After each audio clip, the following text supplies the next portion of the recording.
je vous propose qu'on passe à la table ronde. Alors, je vais appeler les différents intervenants donc à venir me rejoindre sur le plateau. Donc, nous avons Alexis Mercier du bureau d'études Agerin, Jean-Michel Soubérou de Météo France, Mathieu Dupuis du SMAR, Aurélie Charton de la FAF et Mathieu Orgue de Mayan.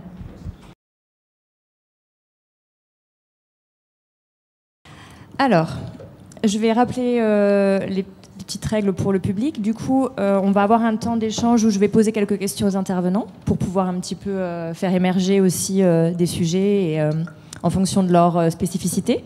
Et puis ensuite, je vous donnerai la parole et donc vous aurez un temps certain donc, pour poser vos questions.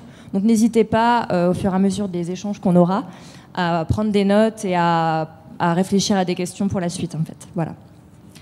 Donc bonjour à tous, merci d'avoir accepté de participer à cette table ronde qui s'intitule « Changement climatique et prévention des inondations, repenser nos espaces et entretenir la culture du risque ».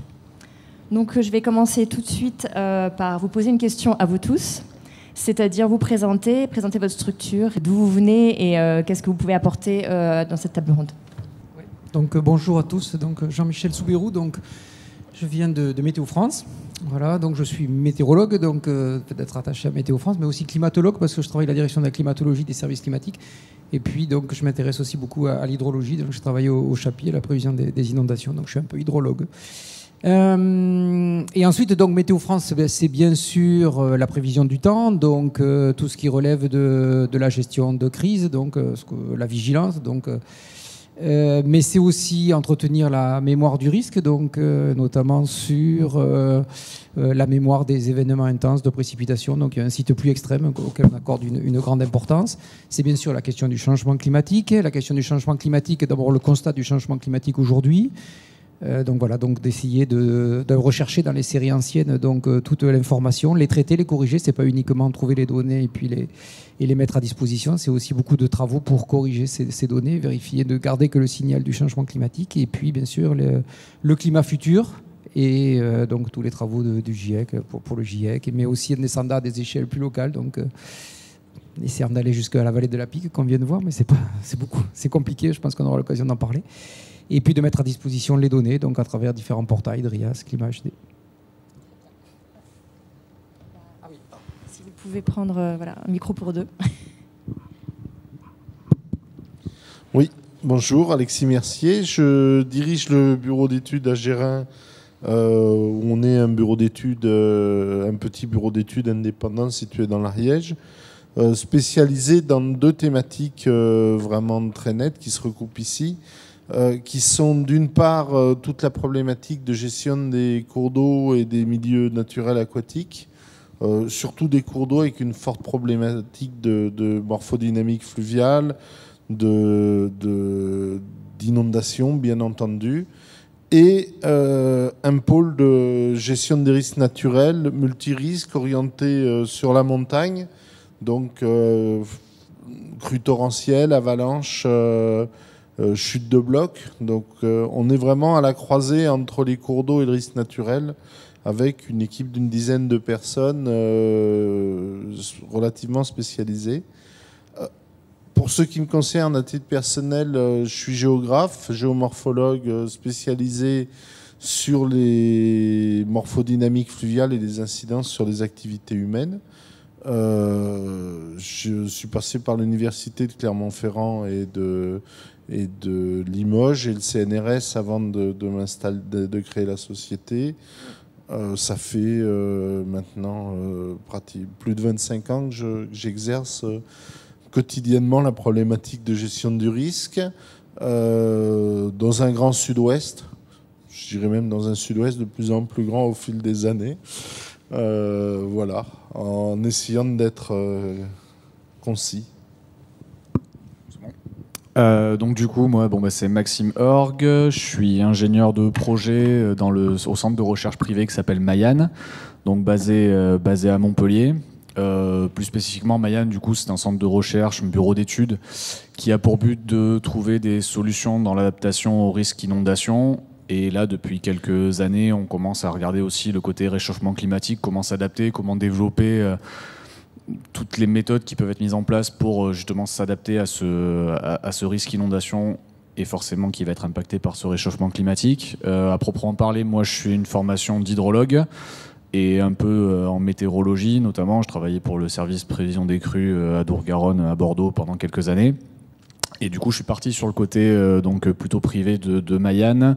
Donc ce côté hydrologie et ce côté adaptation au changement climatique, et aussi un côté du bureau d'études qui est sur la sensibilisation et la culture du risque en fait de tous les types de populations, qu'on aille au niveau très local du simple habitant dans une commune à une commune elle-même avec la rédaction et la participation aux rédactions d'un PCS, donc d'un plan communal de sauvegarde à l'échelle de la commune. Voilà, c'est un peu un bureau d'études qui englobe un peu toutes les composantes dans le risque inondation, que ça aille justement de l'étude d'un diagnostic de vulnérabilité d'une habitation, d'une entreprise, à aussi essayer d'avoir cette culture du risque pour informer et essayer d'expliquer du mieux possible à un public profane ou pas spécialisé les enjeux qu'il peut y avoir derrière tout ce qu'on considère dans le risque inondation et le réchauffement climatique. Voilà. Donc, moi, c'est Aurélie Charton. Je travaille à l'Association française d'agroforesterie. C'est une association qui promeut les pratiques agroforestières en France. Et moi, plus particulièrement, je coordonne le programme AGRO, qui s'écrit avec EAU à la fin, et qui est donc une communauté d'acteurs, aussi bien des agriculteurs, des techniciens que des acteurs du territoire, pour développer les pratiques un peu plus larges que l'agroforesterie, mais aussi tout ce qui est couverture végétale du sol au sens large, donc aussi bien les couverts végétaux que les haies, les arbres, etc. Et donc le projet il a démarré il y a 5 ans sur le bassin à Dour-Garonne, et il s'étend petit à petit à d'autres territoires en France, notamment le nord de la France et le sud-est, mais on a plus de recul sur le sud-ouest. Voilà. Bonjour à tous, Mathieu Dupuis. Je travaille dans le département de l'Aude au syndicat mixte des milieux aquatiques et des rivières depuis 2002. Donc je vais représenter ma structure aujourd'hui, puisque initialement c'était mon directeur qui devait venir et qui a eu un empêchement de dernière minute. J'ai la particularité de travailler donc dans le syndicat où il y a eu la majorité des inondations catastrophiques de l'année dernière, donc du 15 octobre 2018. Donc avec pour ceux qui ont suivi l'actualité, des communes comme Trèbes, Villegayenc, voilà, donc c'est sur mon bassin versant. Donc je suis assez bien placé pour parler de crues catastrophiques. Et puis personnellement, j'ai la particularité de travailler énormément sur tout ce qui est espace de mobilité, espace de bon fonctionnement, puisqu'on a dans notre syndicat, on a pu commencer à lancer un grand programme de réouverture des rivières il y a une quinzaine d'années. Plus donc par l'ouverture inondation et prévenir les problèmes d'inondation. Voilà, donc si on a l'occasion d'en parler.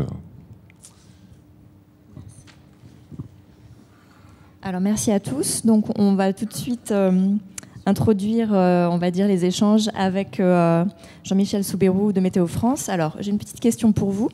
Donc à quoi s'attendre dans une région telle que la nôtre, l'Occitanie, avec ses particularités, et le bassin de la Garonne également, donc Languedoc-Roussillon, le bassin de la Garonne, en termes de risque inondation au regard des observations climatiques actuelles et des projections futures? À quoi doit-on s'attendre dans le futur?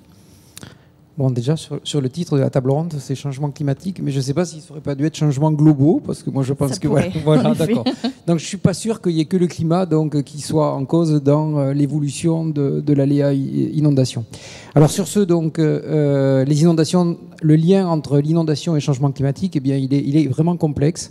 Alors, je vais parler que de l'aléa physique, donc je mets de côté mon introduction visée justement à indiquer d'autres éléments. Mais donc, inondation, c'est beaucoup de choses. Comme type d'inondation, depuis le ruissellement urbain, depuis des débordements de cours d'eau, de crues rapides, comme on peut connaître dans l'ancienne région Languedoc-Roussillon, des crues fluviales comme la Garonne, avec une influence nivale ou pas, et puis des remontées de nappes et des submersions marines. pour faire un peu, et tout ça en Occitanie, sinon ça serait pas drôle, mais ou plutôt, en tout cas, ça prouve l'importance de ce sujet chez nous. Il est évident que le lien de tous ces types d'inondations, enfin chaque fois ça met en œuvre des processus différents ou ça met en œuvre finalement des agrégations spatiales et temporelles différentes, des quantités d'eau et puis des phénomènes d'évaporation sur des surfaces, donc des bassins versants ou des bassins versants, donc ils vont avoir des tailles différentes. Et tout ça, ça nous amène sur des choses très très très différentes et un lien avec le changement climatique et qui est chaque fois à regarder spécialement. Alors donc, je vais quand même essayer de répondre à votre question, sinon on aura l'impression qu'on n'en sait rien du tout.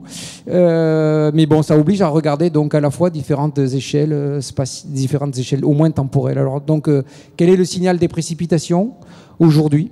Donc sur la région Occitanie, on est plutôt sur une diminution observée des précipitations, pas toujours significative du point de vue statistique, mais on voit bien que quand on regarde aujourd'hui le signal des précipitations en France, on a une partition nord-sud.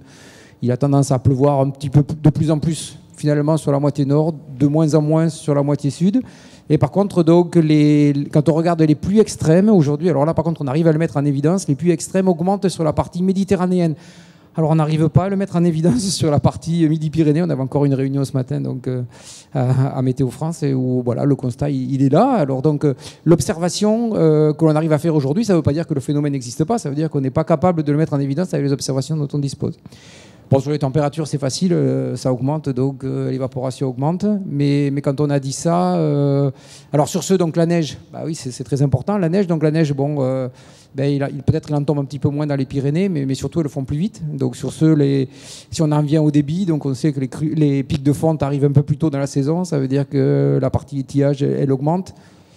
Mais voilà. Mais après, donc le signal sur les crues, moi j'avais vu des études donc réalisées par des hydrologues qui disaient que plutôt les débits de crues, notamment sur la Garonne, ils avaient tendance à diminuer. Donc on était plutôt sur une diminution du risque de crue, sûrement sur la Garonne. Et après, juste pour nuancer, pour compliquer encore un petit peu plus la réflexion, c'est que ce que l'on observe aujourd'hui sur les longues séries, on n'est pas sûr que ça soit lié au changement climatique, aux effets anthropiques. On a aussi des variabilités basse fréquence qui sont très importantes sur l'hydrologie. Et voilà, donc sur ce, donc pas mal d'incertitudes. Donc voilà, et donc c'est difficile de combiner tout ça peut-être pour des diagnostics. Enfin, ou du moins c'est tout la complexité que je vais laisser à mes voisins pour essayer de bien traiter le sujet.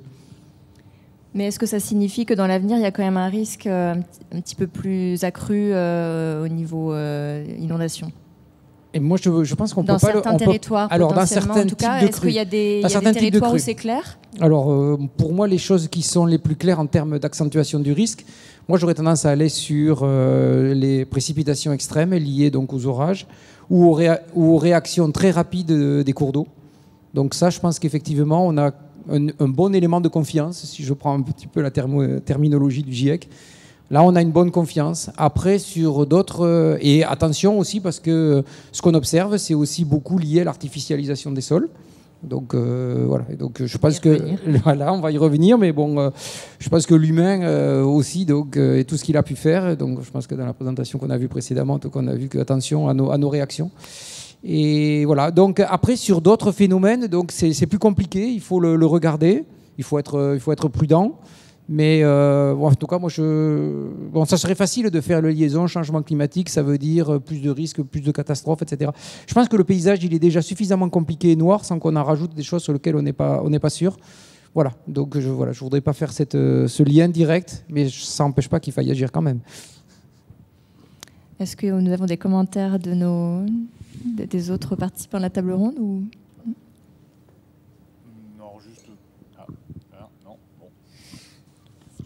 Oui, c'est bon. Non, oui, du coup, pour rebondir un peu sur ça, oui, sur les pluies extrêmes, on est d'accord hein, sur l'augmentation des pluies extrêmes. C'est un peu tout ce qui ressort de différentes thèses ou différents travaux du GIEC qui ont été émis. Pour l'augmentation des crues, oui, ce serait prendre un risque de dire aujourd'hui que on aurait des crues encore plus destructrices et encore plus nombreuses dans le futur. Il est vrai que pour des bassins méditerranéens, donc notamment sur tous les cours d'eau qui ont des crues éclairs, donc des crues extrêmement rapides à réaction très forte, Forcément, si on dit pluie extrême, donc une pluie très courte dans le temps avec des quantités d'eau assez impressionnantes, il y ait peu de chances que le cours d'eau ne réagisse pas et que la crue ne soit pas catastrophique derrière.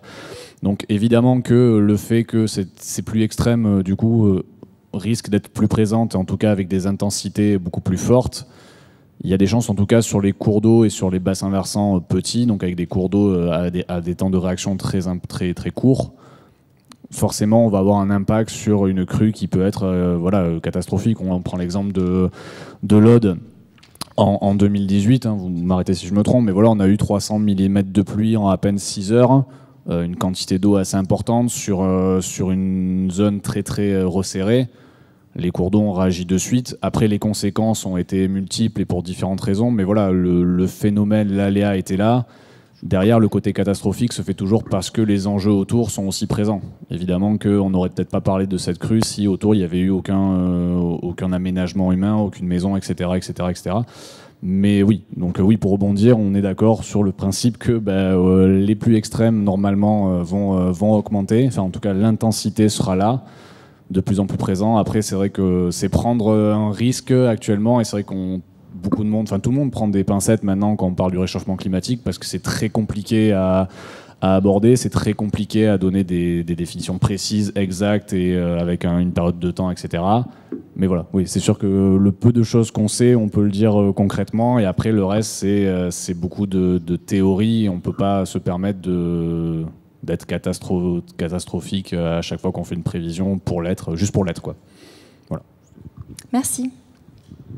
Oui, j'ai une petite nuance, je dirais, de praticienne de terrain depuis plusieurs décennies à apporter, sans avoir une analyse quantitative très très fine. Il y a quand même 2-3 éléments qui dans la zone, une tendance qui me semble un petit peu se dessiner. C'est-à-dire que quand on prend les marges de la zone méditerranéenne, on a l'impression que ces marges s'élargissent un petit peu, probablement en lien avec un problème d'évolution de la température de la Méditerranée, c'est-à-dire la zone qui va de l'Ariège à l'Aveyron. On commence à voir dans des zones qui étaient traditionnellement plus océaniques des phénomènes très, très rapides, avec des densités de pluie qui sont plus à rapprocher aux zones méditerranéennes. Des densités de pluie. Il est vrai qu'on a des outils, notamment des images radar a posteriori, qui permettent d'avoir des quantifications des événements rares qu'on n'avait pas avant, mais on commence à voir des choses comme ça. Et l'autre chose sur laquelle j'avais travaillé, sur le bassin de l'Ariège, on se rend compte, et c'est relativement valable sur les bassins voisins, on se rend compte qu'on a des crues importantes depuis une trentaine d'années qui sont beaucoup plus souvent automnales, en lien avec des phénomènes méditerranéens ou amplifiés par les phénomènes méditerranéens, que des crues plus printanières, notamment pyrénéennes, en flux d'ouest, ce qu'on appelle du flux océanique pyrénéen, qui sont de plus en plus rares. Mais peut-être que mon voisin a une analyse beaucoup plus fine que moi à porter là-dessus.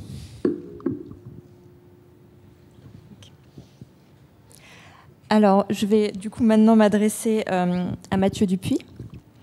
Donc, en effet, l'année dernière, vous avez subi des crues majeures dans l'Aude.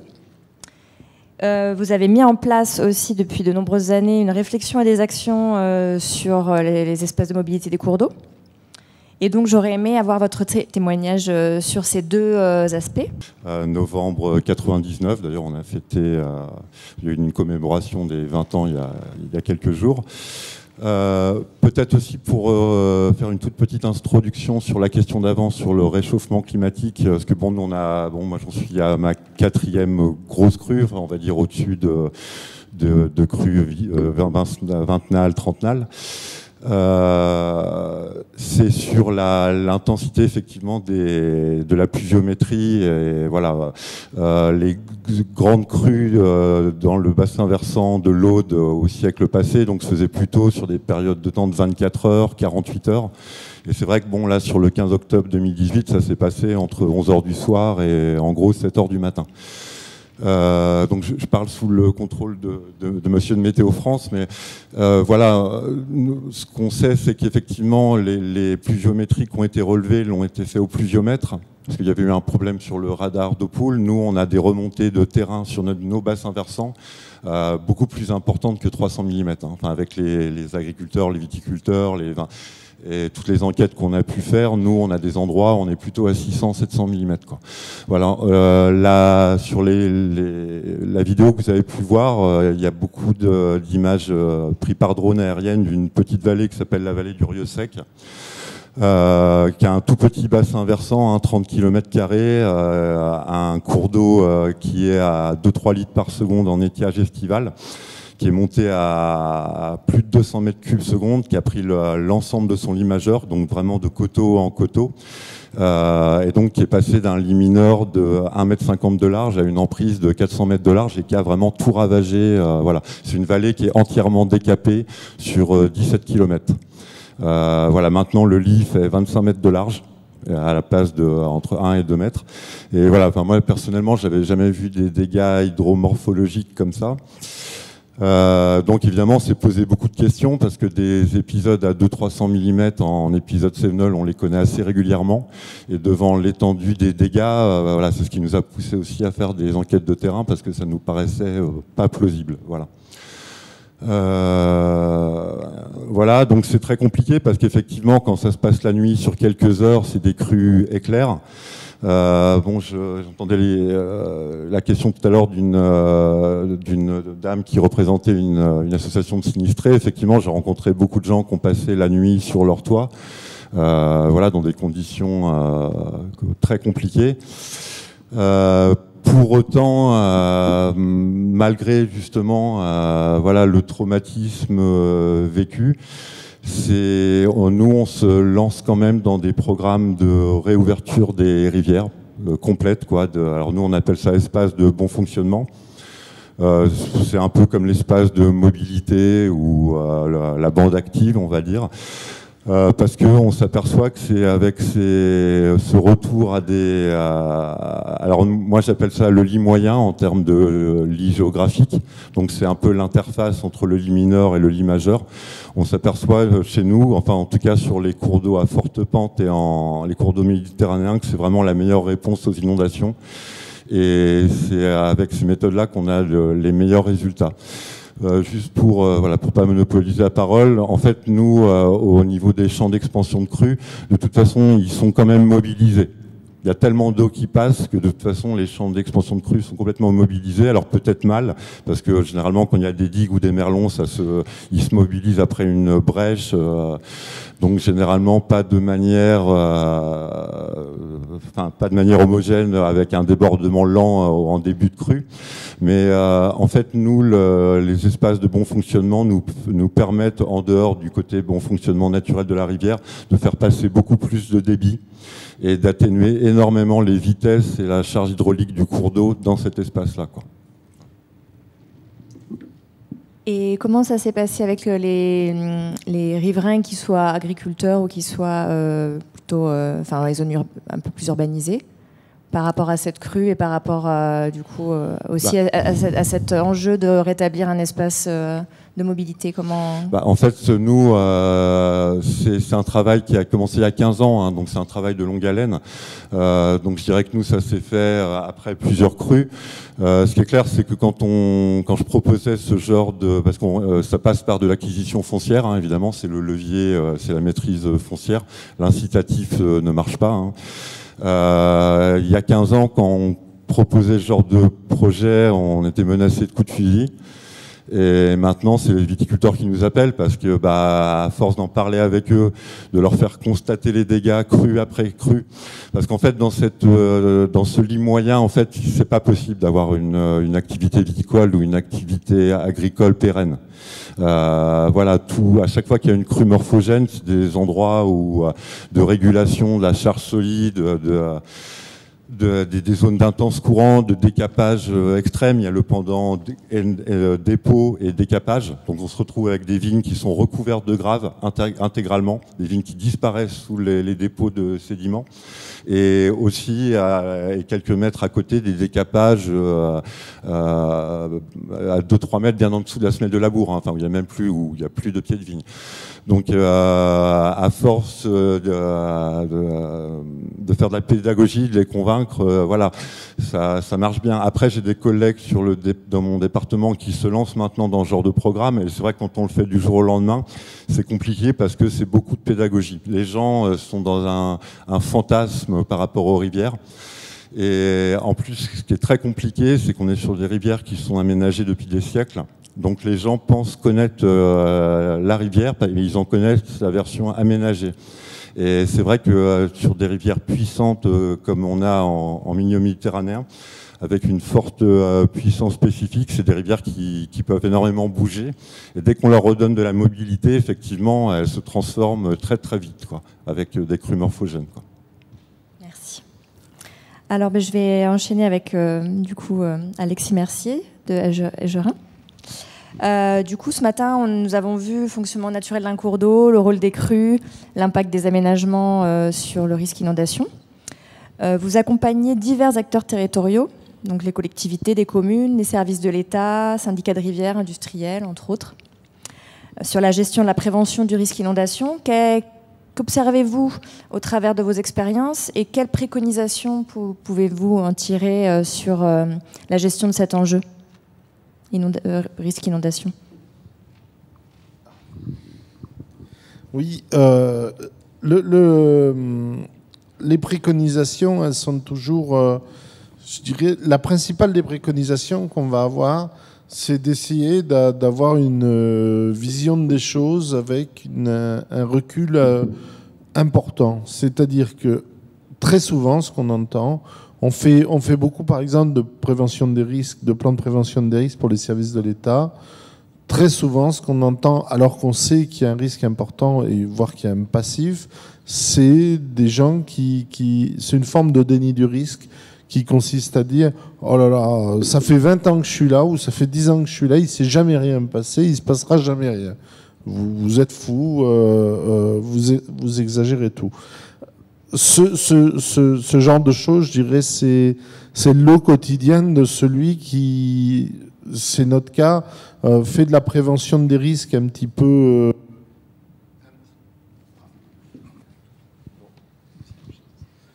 Oui, on va y arriver. Fait de la prévention des risques un petit peu restrictive, c'est-à-dire que quand on fait un PPR, c'est pour empêcher les gens de construire où il ne faut pas. Et ce qui vraiment, c'est ce message qu'on cherche à faire passer. Il faut prendre du recul, il faut regarder ce qui s'est passé avant, il faut regarder ce qui s'est passé à côté. Et c'est pas parce qu'on a eu de la chance pendant 100 ans qu'on en aura pendant les 10 ans qui viennent. Ça, c'est vraiment fondamental. On prend l'exemple à chaque fois de dire, on l'a vu dans des endroits dans les Pyrénées-Orientales, oui, mais là, on a fait des choses, on a fait des fossés, on a fait des bassins de rétention de crues, il ne se passera jamais rien. En juin 40, il ne sortait de la plaine de Roussillon pratiquement que la butte de Perpignan. Donc le fossé, le bassin de rétention, s'il se repassait la même chose aujourd'hui, et il se repassera la même chose, espérons-le le plus tard possible, il y aurait peut-être un habitant sur 4 qui aurait une toiture qui sort de l'eau, quoi. Heureusement, on a des procédures de prévision et de prévention des crues qui permettent d'anticiper beaucoup. On a fait des ouvrages de rétention, notamment sur la tête, qui permettront de limiter les apports. Mais quand on a des événements millénaires comme ça, on ne peut rien faire, quoi. Je veux dire, il n'y a que la prévention, il n'y a que la réduction de la vulnérabilité qui fonctionne. Et il faut essayer de sortir de cette solution de l'aménagement de protection. Quand on est dans des zones urbanisées en centre-ville, il est logique qu'on fasse de l'hydraulique pour limiter les dégâts. Si on prend l'exemple de Barèges dans les Hautes-Pyrénées qui aurait pu être rayé de la carte beaucoup plus que ça ne l'a été, dans une vallée qu'on a visitée juste derrière la crue dans le cadre des procédures de retour d'expérience, c'était l'apocalypse. C'était l'apocalypse. Cette vallée, il n'y avait plus un pont, il y avait la route qui avait disparu sur 15 km sur 25, et on passait en force en 4x4 derrière des pelles mécaniques sur des tranchées ouvertes à la va-vite. Et bien, dans une zone comme ça, la zone urbanisée, si on veut vraiment la défendre, on est obligé d'arriver à des choses qui sont écologiquement très dures, brutales au niveau paysagère le plus souvent, mais dans le même temps, il faut arrêter de protéger le reste. Quand il n'y a plus d'enjeux, voir comme on le voit dans tout le sud-ouest, des digues pour protéger des zones de culture, aux dépens le plus souvent de la ville qui se situe en aval. C'est un message qu'il faut faire passer, et c'est un message qui devrait être entendu, même s'il ne l'est pas toujours. On ne peut pas continuer à inonder, à sauver le maïs, par exemple, et d'inonder la ville d'en dessous, parce que c'est plus confortable, c'est politiquement plus facile à gérer à court terme sur place. Ça, c'est une réflexion collective que tout le monde devra avoir à l'avenir, parce que les phénomènes, on les enlèvera pas. Mon voisin parlait sur l'eau de crues qui sont de plus en plus courtes. J'ai en tête des crues sur lesquelles j'ai travaillé sur les affluents de la Garonne dans la zone plaine et piémont, qui mettaient 4 jours, 5 jours avant de monter au point haut, et 4 jours, une semaine, 10 jours, puisqu'on a des archives, avant de redescendre. Ben maintenant, elle passe en 6 heures, 5 heures, 4 heures. Sauf que, mécaniquement, si on veut faire passer la même quantité d'eau en 4 heures ou en 5 jours, le débit instantané, il va être multiplié par 3, 4, 5. C'est des mathématiques élémentaires. Et ça, ce n'est pas un problème d'intensification des pluies, c'est uniquement un problème d'aménagement du bassin versant qu'on peut qualifier d'hasardeux. Voilà un petit peu de manière synthétique les quelques traits d'orientation générale de la politique qu'on propose au sein de l'entreprise et qu'on essaye de défendre. Merci beaucoup.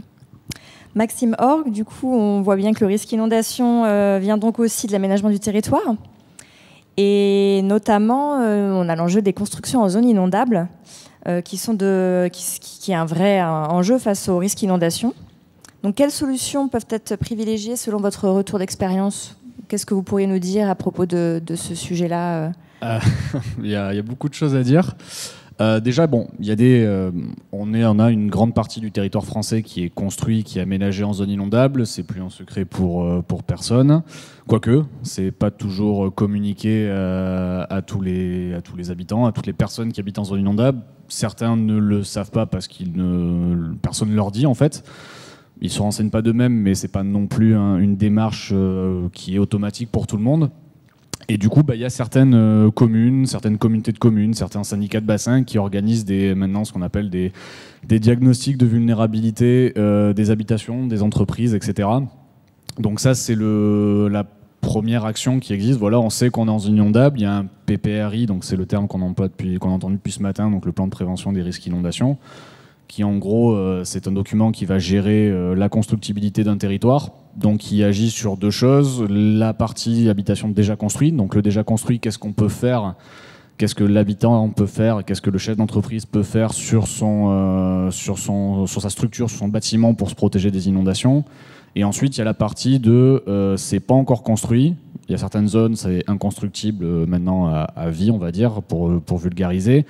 Et il y a des zones où on peut éventuellement construire. Donc je sais qu'il y a ce matin, il y a une question sur ça, sur les zones devraient être totalement inconstructibles. Donc voilà, il y a ces 2 champs-là. Donc la première partie sur ce qui est déjà construit, il y a une bonne partie. Donc voilà, pour parler d'expérience personnelle, on travaille sur la ville de Nîmes qui a mis un programme de réduction de vulnérabilité, que ce soit de l'habitat, que ce soit des bâtiments publics, que ce soit des entreprises. sachant qu'il y a toujours deux volets dans la protection. C'est que d'abord, on essaye de faire une protection un peu générale, donc à l'échelle du bassin versant, puis à l'échelle de la commune. Le diagnostic de vulnérabilité, lui, va venir à l'échelle vraiment la plus fine du territoire, c'est-à-dire directement à la maison du particulier, du propriétaire ou à l'entreprise du chef d'entreprise. Du coup, ce diagnostic de vulnérabilité, il est... Alors simple, oui, en quelque sorte, hein, c'est de dire au propriétaire, bon, mais voilà la crue de référence qui est prise dans le PPRI, donc une crue de référence qui est soit une crue qui a déjà été vécue, soit une crue qui a été modélisée. Voilà la hauteur d'eau qu'il y a potentiellement dans votre maison, et voilà comment vous pouvez vous protéger. Voilà les travaux qui peuvent être faits, donc ça va de l'installation d'un bâtard d'eau, donc une barrière qu'on place devant un ouvrant, une porte, une fenêtre pour empêcher l'eau de rentrer, à l'installation d'un clapet anti-retour, à la construction d'un espace refuge si jamais la maison est vraiment trop durement touchée. Voilà, c'est tout un panel de travaux qui peut être fait sur le côté structurel de l'habitation. Et on axe de plus en plus sur le côté organisationnel, qui me semble primordial, hein, comme vous le disiez. C'est-à-dire que le risque existe. Au bout d'un moment, vous avez beau mettre votre bâtard d'eau, vous avez beau vous protéger par tous les moyens possibles. L'eau, si vous êtes dans une zone durement touchée, finira toujours par rentrer. Donc c'est faire comprendre aux gens que oui, vous êtes dans une zone de danger. Oui, vous avez fait le maximum de choses pour vous protéger. Mais voilà, il faut avoir cette culture du risque. Il faut savoir qu'on est dans une zone dangereuse. Il faut savoir les bons gestes à adopter. On peut reprendre les crues de 2015 dans le Var où il y a eu des comportements à risque. Voilà, d'aller chercher une voiture dans un parking souterrain alors qu'on est en alerte, ça paraît aberrant pour nous parce que, enfin, pour les gens qui travaillent là-dedans, c'est pas toujours dans la conscience collective. Voilà, il y a des gens qui payent une voiture, qui ont une assurance, qui ont un crédit. Pour eux, c'est vital de pas perdre la voiture à ce moment-là. Donc ça paraît pas raisonnable, mais c'est une culture à ancrer à chacun d'entre nous.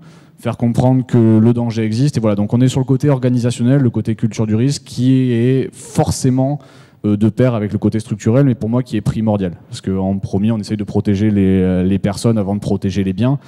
Et voilà, donc ça c'est le côté qu'est-ce qu'on peut faire sur ce qui est déjà construit.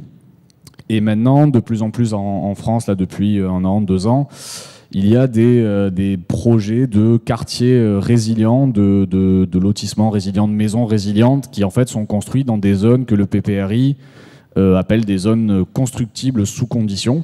Donc en fait on est dans une zone potentiellement inondable. Alors forcément c'est la zone qui sera, on va dire si l'inondation survient, qui sera la moins touchée, mais qui pourra être potentiellement touchée par des hauteurs d'eau relativement faible. On est encore dans de la théorie, c'est toujours pareil, hein. C'est un PPRI, quand on a beaucoup de chance, c'est basé sur une crue qui a été vécue, on a eu des relevés d'eau, on a eu un modèle qui a tourné, qui est un modèle fiable, hydrologiquement parlant, etc.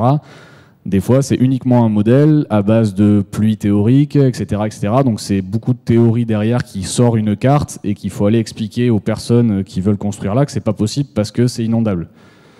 Si on tombe sur une personne qui est là depuis 2-3 ans, bon, il va comprendre. Si c'est une personne qui est là depuis 50 ans, même si c'est une période de temps relativement courte à l'échelle hydrologique, lui faire dire que là c'est inondable alors que lui depuis 50 ans il n'en a jamais vécu, c'est un combat, mais c'est important de le faire savoir. Et du coup, ces quartiers résilients, ces projets de quartiers résilients, c'est tout simplement de pouvoir construire dans ces zones, mais de s'adapter au risque. Alors ça peut être sur pilotis, ça peut être les réseaux électriques, les réseaux d'eau doivent être hors de la hauteur d'eau qu'on a enregistrée sur cette zone. Ça représente un danger, mais c'est aussi pour prendre en compte une pression, en fait, une pression urbaine, une pression d'achat, de vouloir construire. Quand on discute avec le maire d'une commune, lui, il regarde sa commune. Alors c'est bien ou c'est mal, c'est pas à nous d'en juger, mais lui il veut que sa commune perdure, il veut que des gens viennent habiter dans sa commune, il veut que sa commune prospère. Du coup il essaye de construire. Donc maintenant quasiment partout on a cette notion, on essaye de prendre en compte la notion du risque. Et c'est pour ça que ces aménagements de quartiers résilients voient le jour, dans le sens où on essaye de mêler le fait que les communes veulent continuer à faire venir les gens chez elles, tout en essayant de prendre en compte ce risque inondation. Donc c'est compliqué, c'est des projets qui sont compliqués. Là, le projet, pour prendre un exemple, c'est sur l'île de Noirmoutier. Donc là, on est sur un PPRL, donc c'est le plan de prévention des risques littoraux. Donc là, on parle de submersion marine. L'événement qui a été pris en compte pour le PPRL de l'île de Noirmoutier, c'est le phénomène Xynthia. Donc c'est ce qui s'est passé pendant le phénomène Xynthia, auquel on a rajouté 20 cm en plus sur les hauteurs d'eau pour prendre en compte l'effet du réchauffement climatique. Donc là, derrière, c'est un modèle qui a tourné. Il faut expliquer ça au maire de la commune sur l'île de Noirmoutier, de lui dire, voilà, donc là, cette zone, elle est inondable. Donc lui, le maire est là depuis des années. Même dans les recherches un peu historiques, bibliographiques, on voit que la zone n'a pas forcément déjà été inondée, voire pas du tout. Mais on prend en compte un réchauffement climatique, on met des hauteurs d'eau qui sont pour la personne aberrantes. Mais voilà, c'est faire comprendre à ces gens-là, c'est là où je parle encore de pédagogie, de culture du risque, c'est qu'il faut vraiment passer par là, c'est faire comprendre qu'on n'est pas là. Je travaille pas pour l'État, mais que les PPRI ou les PPRL ou tout ça sont pas là non plus pour totalement bloquer toute constructibilité, mais pour éviter que justement des événements comme l'Aude ou comme Nîmes ou comme toutes les catastrophes naturelles qu'on a vécues ces dernières années n'entraînent des dégâts, n'entraînent des décès, des gens qui sont marqués à vie et qui, une fois malheureusement que ça s'est passé, se disent « Ah oui, ouais, le danger était réel, c'était vrai et on n'avait jamais vu ça ». C'est généralement trop tard quand on entend parler et qu'on entend cette phrase dans la bouche malheureusement soit des familles de victimes, soit des sinistrés juste après une inondation. Voilà. Merci. Des commentaires des autres? Juste une petite remarque pour rebondir une anecdote par rapport au PPRI et faire un peu réfléchir les gens dans l'Assemblée. Dans le village de Villegayenc, les hauteurs d'eau mesurées étaient 2 mètres au-dessus de la crue centenale, de la crue de référence de 1891 du PPRI. Voilà. Pour dire, même en prenant des précautions et en prenant des valeurs des crues extrêmes, on peut se retrouver avec un jour 2 ou 3 mètres d'eau de plus que ce qui avait été annoncé dans le PPRI. Et vous avez eu des déplacements, vous avez dû faire des déplacements d'enjeux ou suite à cette le village de Villegayenc, c'est 80%, 80% du village inondé. Donc il y a du jour au lendemain 30 à 40% des maisons du village, des habitants qui sont partis du village, quoi. Donc des hauteurs d'eau jusqu'à 5,50 m d'eau dans certaines maisons, quoi. Donc là, ils ne reviendront pas, dans ces maisons-là. Ils reviennent petit à petit. Alors bon, nous, ce qui est très satisfaisant, parce que je ne sais pas si on en a parlé, c'est que l'État prend ses responsabilités et commence à sortir des maisons des zones les plus dangereuses, donc avec les fonds Barnier. Donc il y a 30 à 40 maisons qui vont disparaître, et c'est une très bonne chose, parce que ça nous permet, nous aussi, derrière, de pouvoir aménager, de pouvoir faire des espaces de bon fonctionnement, faire beaucoup plus de place pour le passage de l'eau. Voilà. Mais oui, effectivement, après c'est compliqué comme disait monsieur, pour les maires, qui voient leur village se vider de leurs habitants, et voilà. Merci. D'autres commentaires éventuels? Non? Alors on va passer aux territoires plutôt ruraux maintenant et agricoles. Donc sur les bassins versants, on a également un fort enjeu d'érosion hydrique qui peut augmenter le risque d'inondation et les coulées de boue, comme on l'a vu ce matin. Claude et Lydia Bourguignon, qui sont des biologistes spécialistes des sols, témoignent de la perte de matière organique. Et cette matière organique joue un rôle sur l'infiltration et le stockage de l'eau dans les sols. Donc c'est un enjeu en termes de risque d'inondation, mais également un problème en termes de sécheresse, puisque ce phénomène de perte de matière organique peut aussi augmenter la sécheresse des sols. Donc du coup, je m'adresse cette fois-ci à Aurélie Charton de l'Association française d'agroforesterie pour lui demander du coup si elle est bien en accord avec cette histoire de matière organique et de son rôle. Et quelles actions peuvent être mises en place du coup pour limiter ce phénomène de perte de matière organique? Et où est-ce qu'on en est actuellement du coup sur le bassin Adour-Garonne et éventuellement ailleurs, puisque vous avez dit tout à l'heure que le projet agro avait l'air de s'étendre plus largement en France?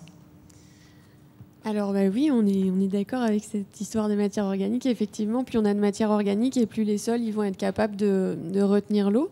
Donc il va agir un peu comme une éponge. Tous les sols qui sont plus morts, ou en tout cas où il y a beaucoup de labour et qui sont nus la plupart du temps, ils vont être plus une tendance à être imperméables. Et du coup, c'est là où on va avoir des risques effectivement de coulées de boue et de non-infiltration de l'eau. Donc nous, dans le cadre de ce programme, on promeut donc la couverture du sol, la couverture végétale. On la maximise tout au long de l'année. Typiquement, sur nos fermes, on a une couverture du sol autour de 350 jours par an. Donc on va donc avoir un sol nu que 15 jours quoi, dans l'année. Une ferme moyenne dans le sud-ouest est plutôt autour de 220 jours couverts, donc avec beaucoup plus de sol nu du coup. Donc ça fait partie de la solution, c'est pas l'intégralité de la solution, parce que la couverture, comme on l'a vu, c'est découvert, donc mettre des intercultures, mais aussi donc des arbres et des haies pour aussi avoir tout un tissu de racines en fait à différents étages dans le sol, qui permettent d'avoir un sol vraiment comme une éponge qui facilite l'infiltration de l'eau. Du coup, effectivement, nous, on a remarqué sur nos fermes qu'on a environ 10% de réserves utiles en plus dans l'eau. Donc, ça permet d'une part d'éviter les coulées de boue, mais aussi, du coup, d'être plus résilient face aux sécheresses, puisqu'on a un sol qui tamponne en fait les excès d'eau et qui prévient aussi s'il y a des manques d'eau, qui est plus à même d'apporter ou en tout cas de retrouver de la ressource en eau à différents étages du sol. Les arbres, par exemple, eux, ils vont chercher de la ressource en eau plus profondément, donc ça permet de faire aussi cet effet pompe pour la ramener à différents horizons. Et puis voilà, plus on a de racines à différents étages, plus on a de couverture dans le temps, et mieux c'est pour le sol et mieux c'est pour la résilience et aussi pour la prévention des inondations. Donc on est assez contents. Nous, notre réseau, on se base en fait sur un réseau pionnier. Donc on va travailler avec 200 agriculteurs qui sont, on va dire, depuis 10-15 ans dans ces pratiques-là. Et eux, ils remarquent, pourquoi ils sont rentrés dans ces pratiques-là, leur élément déclencheur, ça a vraiment été la perte de leur sol. Et donc, il y a eu une crue ou un événement assez marquant à un moment dans leur vie qui a fait qu'ils ont décidé un jour d'arrêter complètement de labourer et de couvrir leur sol pour plus voir la perte du sol, quoi. Alors après, dans le sud-ouest, on a plus de coteaux, on a peut-être aussi plus un profil aussi d'agriculteurs qui va faire qu'il y a ces événements-là qui a déclenché peut-être un changement de pratique, peut-être moins dans d'autres régions de la France. Ça va peut-être être d'autres éléments déclencheurs pour d'autres agriculteurs ailleurs. Ça peut être la biodiversité, le changement climatique ou autre.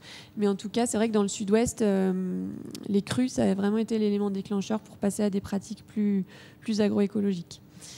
Voilà, du coup, je ne sais pas s'il y avait d'autres questions.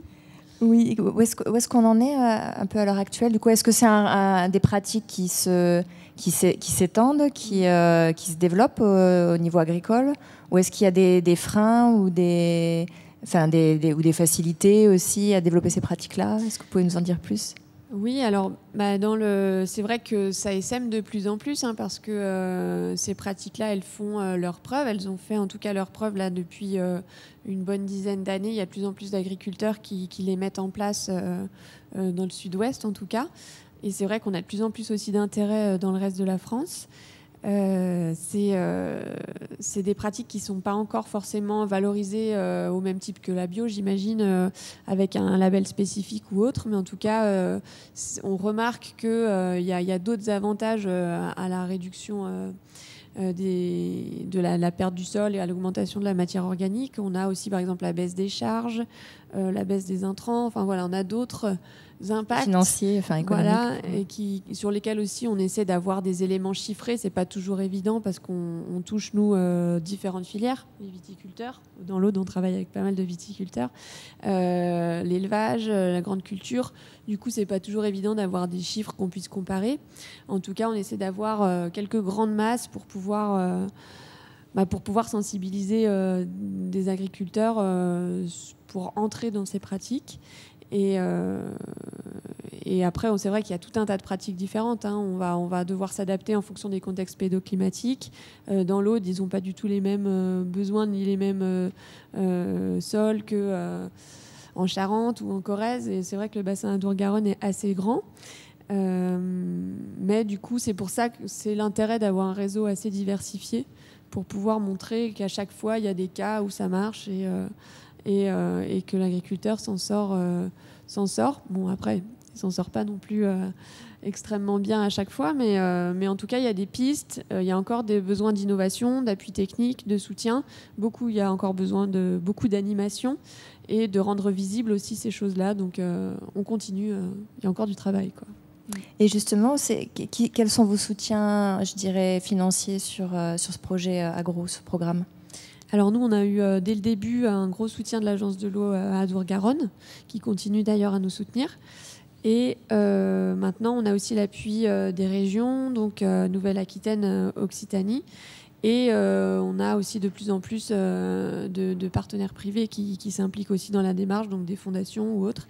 C'est vrai que le sujet de l'agroécologie, il est de plus en plus mis sur le devant de la scène. Donc on bénéficie aussi de cette chance-là, qu'on ait de plus en plus de soutien quand même à ce niveau-là aussi, même de la société civile.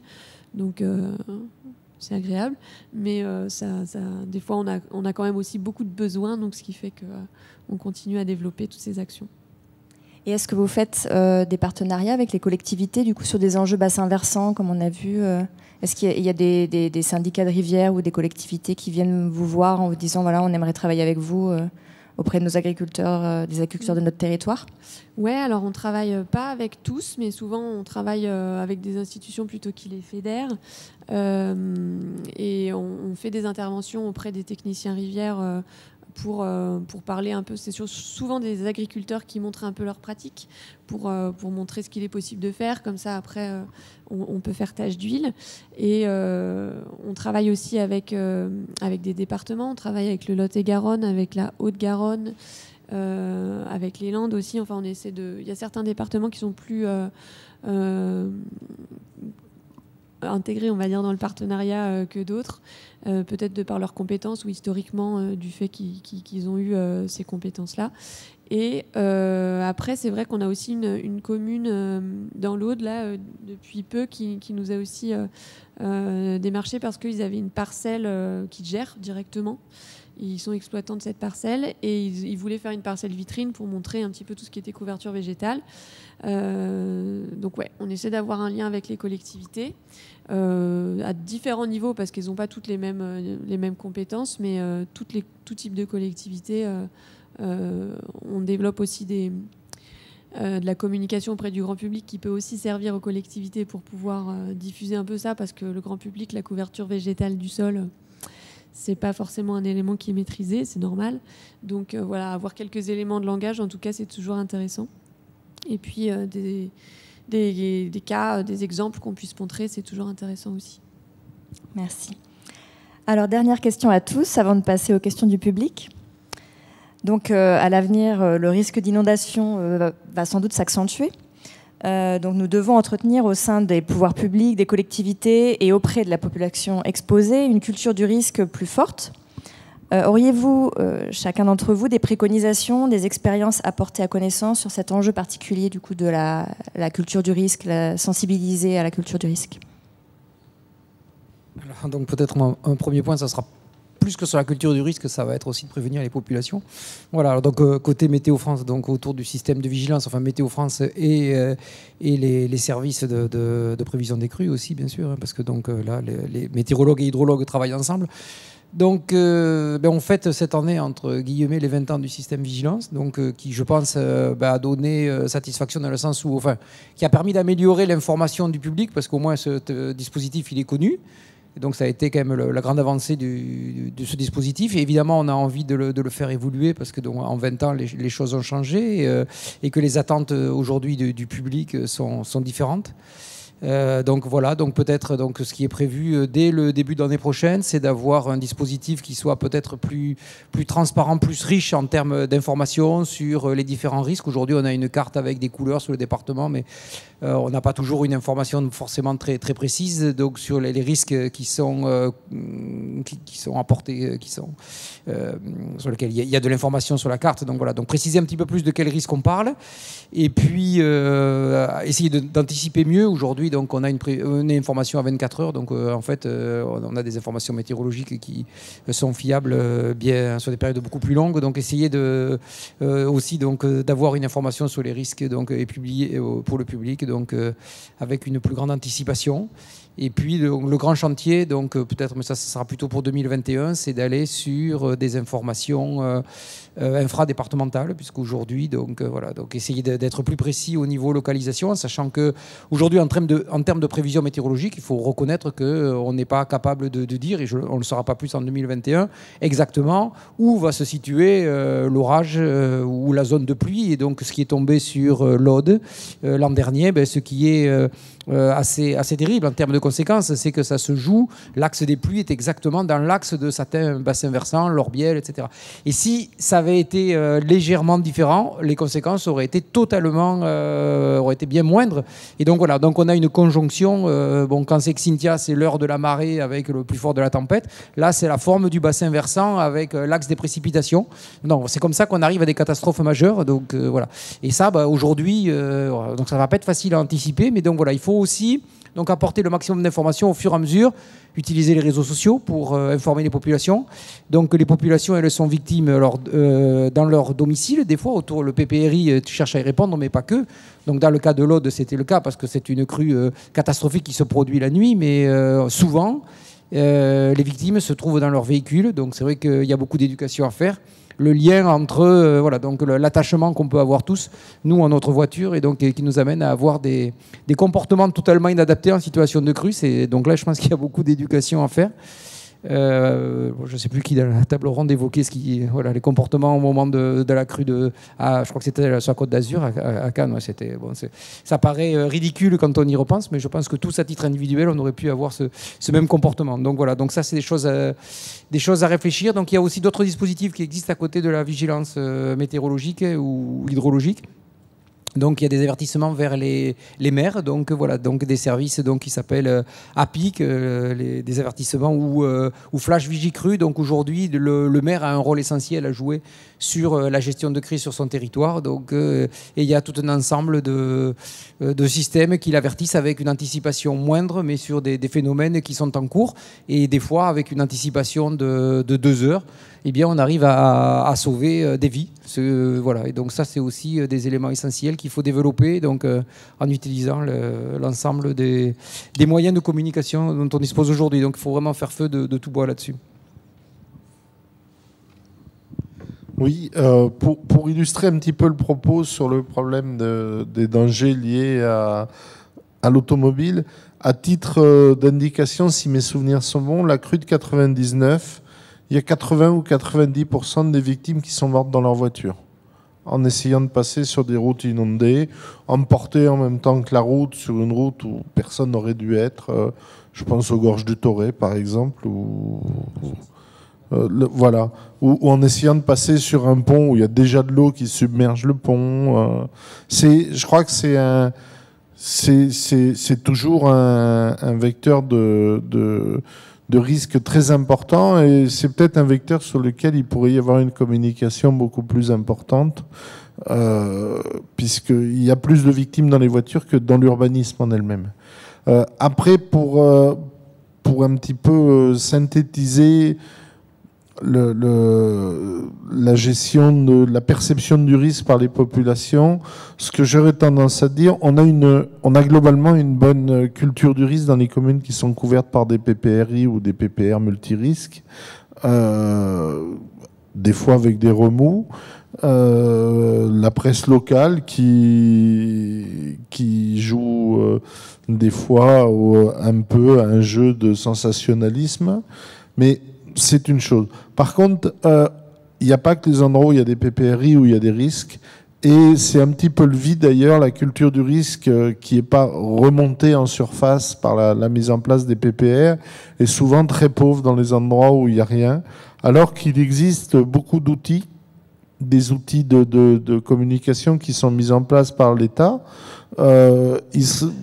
Il peut être judicieux à un moment donné de faire remonter dans tous ces secteurs, d'avoir une politique générale de prévention des risques par la culture du risque, d'augmenter encore massivement la mise en place que font les DREAL depuis une décennie de repères de crues historiques en grand nombre et partout, ce qui interpelle les gens quand ils passent devant, incontestablement.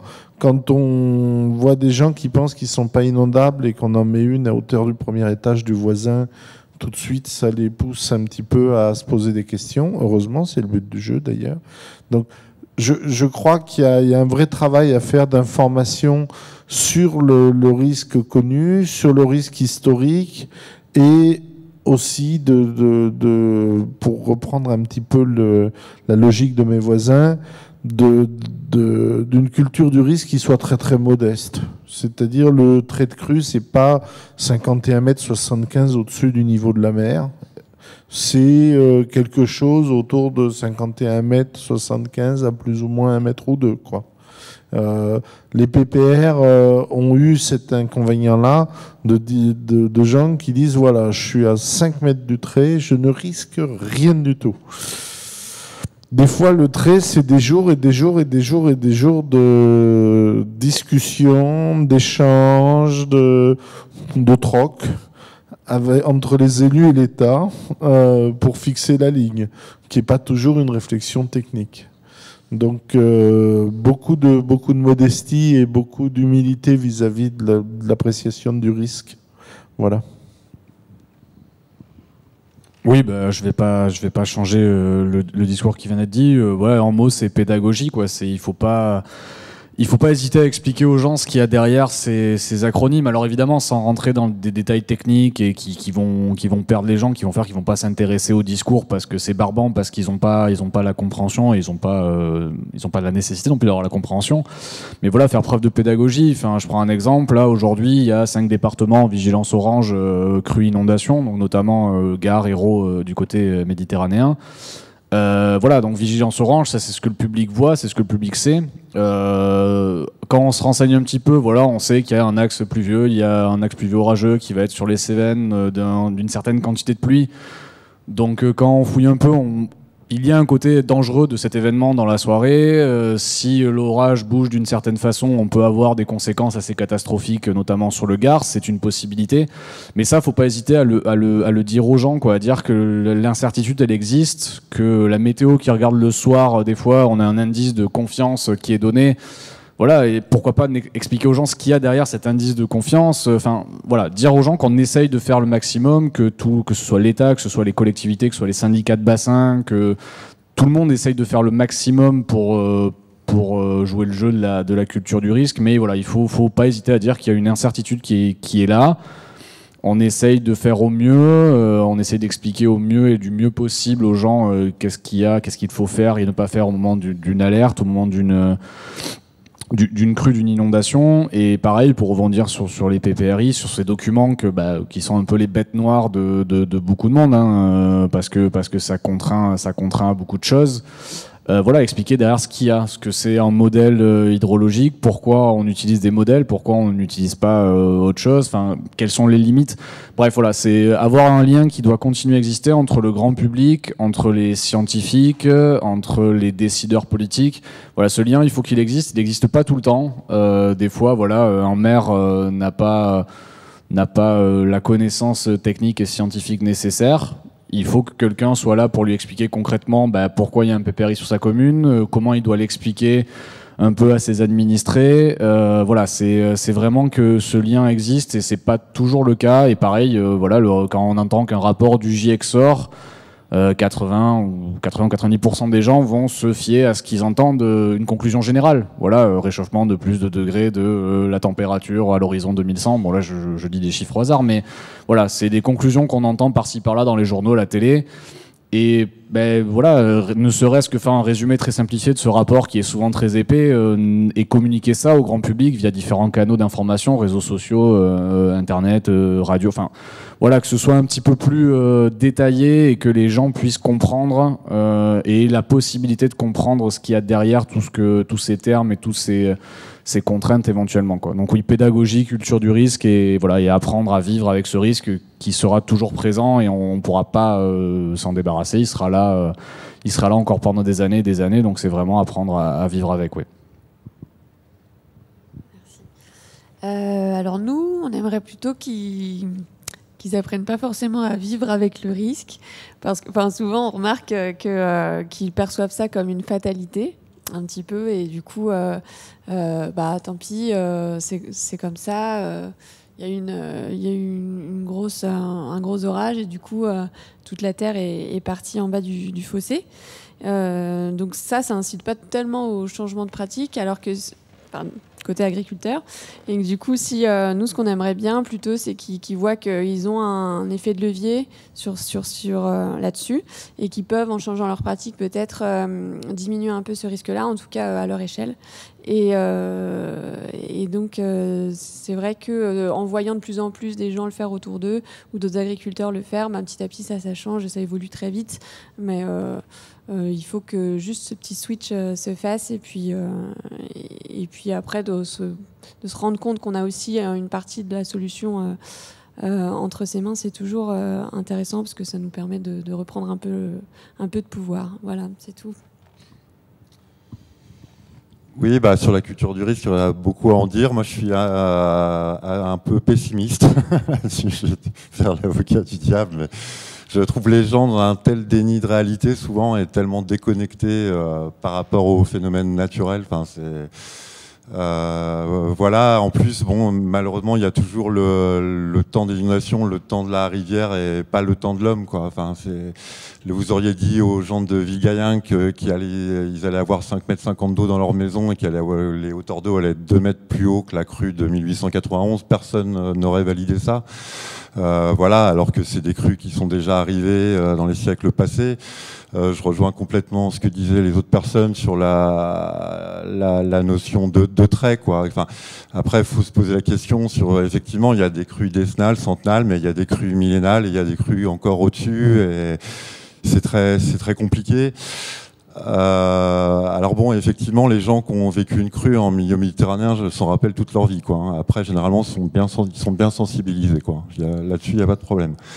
Après, au niveau du SMART, on essaie de faire beaucoup de choses, quoi. Les poses de repères de crues, les diagnostics de vulnérabilité, énormément des distributions de tracts, de magnettes, des animations dans les écoles avec les élus. Voilà, on peut aussi dire que la crue du 15 octobre nous a fait réfléchir aussi sur beaucoup de choses, sur les plans communaux de sauvegarde. C'est une crue qui a eu lieu de nuit. Effectivement, il n'y avait personne sur les routes, heureusement. Parce qu'effectivement, évacuer des gens sur des crues éclairs, comme ça, quand ça se fait sur quelques heures, quand on sait la dangerosité d'être sur la route pendant les crues, c'est pas évident. Voilà, donc il y a encore, ça peut être une complémentarité entre l'alerte, le rôle du maire, des communes, des PCS, tout le travail qui a été fait avant la crue, parce qu'il y a des choses quand une fois que la crue elle est partie, si tout n'est pas parfaitement huilé, c'est pas là qu'il faut se poser des questions, hein, faut avoir des automatismes. Donc il reste beaucoup à faire, quoi.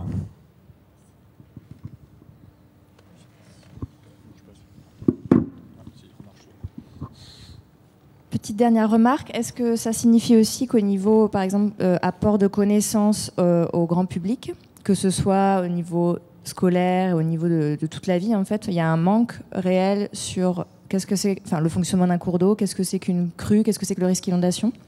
Est-ce qu'il y aurait du coup un enjeu également, au niveau vraiment éducation, quoi?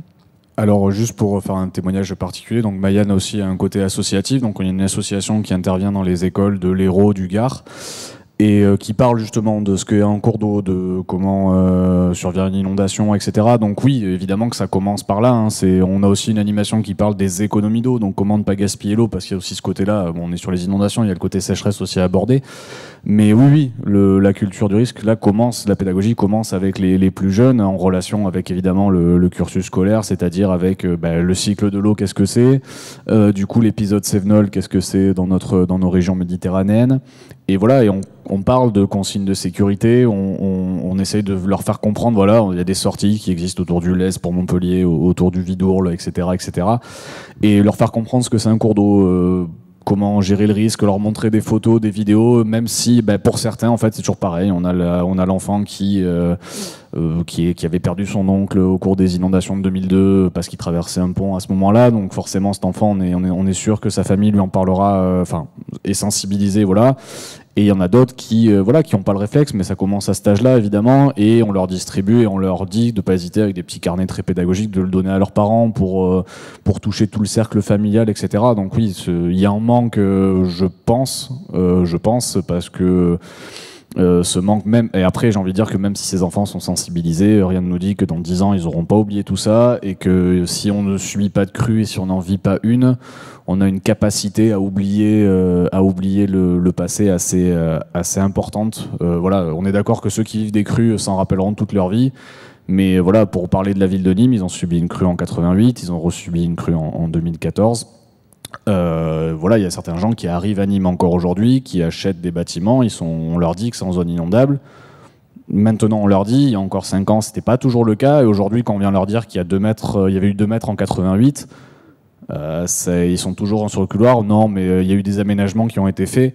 Oui, il y a des aménagements qui ont été faits. Il y a des bassins de rétention, il y a des digues, il y a des recalibrages de cadereaux pour Nîmes ou de cours d'eau. Mais en fait, voilà, le risque ne sera jamais égal à 0, et c'est faire comprendre aussi ça aux gens, quoi. Mais oui, la pédagogie commence dès le plus jeune âge, et il faut accentuer ce levier-là. Je suis d'accord que on peut être pessimiste dans certains cas parce qu'on voit que ça met du temps à faire prendre conscience que le risque existe, mais bon, il faut continuer, quoi. Il faut persévérer et leur dire, bien évidemment, pour rebondir sur ce que vous avez dit, oui, il faut pas être totalement pessimiste. Ils ont moyen d'agir, ils ont moyen de se protéger, mais la protection totale et le risque 0 n'existant pas, il faut quand même leur faire comprendre qu'il y a des choses à faire, autre chose que se protéger et se mettre se protéger son habitation ou autre. Il faut aussi réfléchir sur comment moi je me protège et comment je me mets à l'abri. Des commentaires sur cet enjeu d'éducation? Ouais, moi, juste faire une anecdote, par exemple, ce qui me surprend toujours après chaque crue, particulièrement celle du 15 octobre 2018, les gens, en fait, leur première réaction, c'est de tout de suite se renseigner s'il n'y a pas un barrage qui a lâché ou des ruptures d'embâcle. Ils n'arrivent pas à réaliser que le phénomène de vague est naturel. En fait, ils n'arrivent pas à embrasser la notion de bassin versant. Pour eux, la rivière, c'est la rivière. Ils ne se rendent pas compte qu'avant tout, la rivière, c'est un impluvium, c'est un bassin versant. Et que quand vous multipliez 200 litres d'eau, 500 litres d'eau, 600 litres d'eau au mètre carré sur ne serait-ce que 100 km², vous pouvez faire le calcul, vous vous rendez compte, même si tout ne transite pas pendant la crue, c'est des quantités d'eau phénoménales qui passent. Et donc, il y a des phénomènes avec les temps de concentration du bassin versant, des phénomènes de vagues naturelles, avec des lots qui montent très très vite. Et ça, ils n'arrivent pas à l'intégrer. Pour eux, tout de suite, c'est un barrage qui a lâché. Voilà. Donc c'est vrai que c'est compliqué, c'est énormément de pédagogie en fait. Les gens ne réalisent pas vraiment ce que c'est une rivière, un bassin versant, je pense, quoi. Surtout quand ils ont notamment en climat méditerranéen, l'image un peu bucolique d'un petit cours d'eau tranquille en étiage estival. Voilà qui. D'autres commentaires? Non? Alors, on va passer aux questions du public. Il nous reste à peu près une demi-heure, 40 minutes. Donc, je donne la parole à Madame là-haut. Sabine, vas-y. Voilà. Ce que je voudrais dire, c'est que nous avons un territoire, un bassin Adour-Garonne qui comporte au moins 60% des surfaces en espace agricole. Donc nous avons un atout pour justement ces zones de rétention d'eau, mais également pour faire face aux épisodes qu'on appelle cévenols, méditerranéens, précipitations extrêmes. Se rapprocherait-on par exemple des régimes des moussons? Et que font-ils là-bas? L'année dernière, en janvier 2018, il est passé sur Arte un film qui s'appelait « Pluie bénie », des villages indiens face à la sécheresse, avec un bureau d'études allemand qui avait aménagé des espaces de désertification en Inde par un aménagement total des paysages. En fait, ils avaient créé, puisqu'il n'y avait que 7 jours de pluie dans l'année, ils sont arrivés avec leurs aménagements très diversifiés à faire remonter les puits de moins 60 mètres à moins 10 mètres. Eux qui ne pouvaient même plus faire une culture par an peuvent faire 2 cultures par an, plus des cultures intermédiaires. Et la vie est repartie dans les villages. Donc en fait, on voit là clairement le rôle important des sols et de cette capacité des sols à garder l'eau, à la retenir, et eux, leur système. Je trouvais que c'était très beau aussi l'image de ralentir les flux, qui est maintenant une théorie qui commence à être bien admise partout, mais pour ralentir les flux, partout où l'eau court la faire marcher partout où l'eau marche, la faire ramper, vraiment ralentir l'eau par tous les moyens. Et donc, c'est certainement ce projet, il faudrait peut-être se rapprocher aussi des expérimentations qui se passent autant en Autriche qu'en Allemagne, de ce qui se passe à l'extérieur, de s'inspirer de tout ça, et surtout du rôle crucial, la clé de voûte de l'aménagement, de la gouvernance alimentaire, ce sont les sols, et c'est aussi pour la préservation, la prévention du risque d'inondation. Je vous remercie. Des commentaires? Oui, après, ce qui est intéressant dans ce que vous dites, c'est aussi l'aspect paysage. C'est vrai que le sol, c'est important. Après, effectivement, quand on dézoome, l'aspect paysage est aussi important, d'avoir des continuités, d'avoir des zones avec plus ou moins de strates. Effectivement, comme je le disais aussi tout à l'heure, des haies, des arbres plus ou moins hauts. Et puis l'aménagement, les interactions entre chacun des paysages. Après, c'est vrai que tous les territoires n'ont pas les mêmes enjeux en termes de sécheresse ou autre. C'est vrai que c'est sûr que dans les Pyrénées-Atlantiques, par exemple, ils ont énormément d'eau. Donc, bon, voilà, entre tamponner les excès ou les manques d'eau, c'est sûr que le végétal joue un rôle clé. Après, il faut savoir comment l'aménager et comment le mettre et comment le maîtriser, c'est sûr. Moi, je voudrais juste nuancer ces propos. Après, je suis complètement en phase sur la préservation des sols. On a aussi des projets d'agroforesterie sur nos bassins versants. Voilà. Après, pas penser que ça éviterait toutes les inondations non plus. La vallée dont je parlais, la vallée du Rieux-Sec, c'était une vallée en languette, très étroite, entièrement naturelle, avec 3 domaines agricoles en prairie naturelle, donc des sols pas du tout abîmés, une couverture de boisement de forêt naturelle de 80%, et ça ne a pas empêché l'eau de prendre l'ensemble de son lit majeur et de monter à des hauteurs incroyables, avec un décapage quasi systématique de tous les boisements de berges. C'est-à-dire que les seuls arbres qui ont résisté dans toute la vallée, c'est des très vieux peupliers noirs. L'intégralité des chênes multicentenaires sont partis comme des fétus de paille. Voilà. Donc c'est juste pour nuancer. Je pense que effectivement, dans certains cas, ça va permettre d'améliorer grandement les choses. Après, il faut aussi que les gens comprennent qu'un lit majeur, c'est un lit majeur, et qu'un jour, et régulièrement dans la vie d'un lit majeur, et il est sous l'eau. Voilà, c'est comme ça, c'est naturel. Juste pour finir, moi je montre souvent, je me sers souvent d'un outil sur internet de l'IGN qui s'appelle Remonter le temps, voilà, qui permet de comparer l'urbanisation lors des premières levées de photographie aérienne, donc dans l'Aude, on commence à en avoir à partir des années 50, voilà, pour montrer aux gens l'urbanisation qu'il y a eu entre 1950 et nos jours, voilà, à une époque au début du siècle où les sols étaient quand même beaucoup moins abîmés que maintenant. Voilà. Et les gens avaient la sagesse de mettre entre guillemets, que des moulins dans les lits majeurs et pas des lotissements et des maisons, quoi. D'autres questions? Oui, monsieur Pince. Oui, c'est plutôt pour la météorologie et sur la prévention et l'avertissement en cas de... il y a des vigilances, il y a des systèmes d'alerte et tout ça, mais dans des zones comme les zones d'épisode Cévenol où on sait qu'il y a des zones géographiques où il y a des caractéristiques, il n'y a pas des modèles qui vous permettent d'affiner et de suivre pendant les périodes de vigilance et de prévoir plus à l'heure près, par exemple 1 heure avant, un truc comme ça, par exemple, est-ce qu'il aurait été possible de prévoir que ça allait suivre cette vallée et qu'il y aurait eu un risque beaucoup plus important et d'avoir un système d'alerte au niveau des mairies pour déclencher les sirènes ou au niveau d'applications pour les smartphones, enfin j'en sais rien, qui permettent de prévenir 1 heure avant et peut-être de sauver des vies à ce moment-là. Voilà. Oui, donc c'est ce que je disais là sur les évolutions là, des dispositifs. Hein. Donc effectivement, il y a de nouveaux modèles enfin, qui ont été mis en place il y a déjà quelques années, là, donc notamment un fameux modèle à Rome de Météo France, oui, qui permet effectivement d'améliorer cette prévision des orages. Mais tout ça, ça vient d'un élément dans un dispositif. Donc je pense que, enfin, moi, si on retient une chose de cette table ronde, en tout cas moi, ce que j'aimerais, c'est de bien comprendre que voilà, donc tout ne passe pas par la prévision. Donc la prévision, il y a différentes échéances qu'il faut anticiper au maximum. Donc je vous dis donc être au courant 3 jours à l'avance.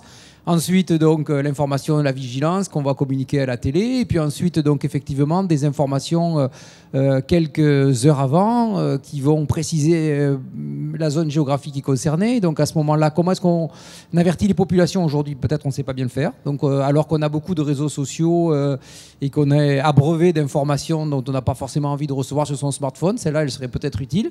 Mais il y a encore des autorisations à faire pour utiliser ces réseaux. Voilà, on n'y est pas tout à fait.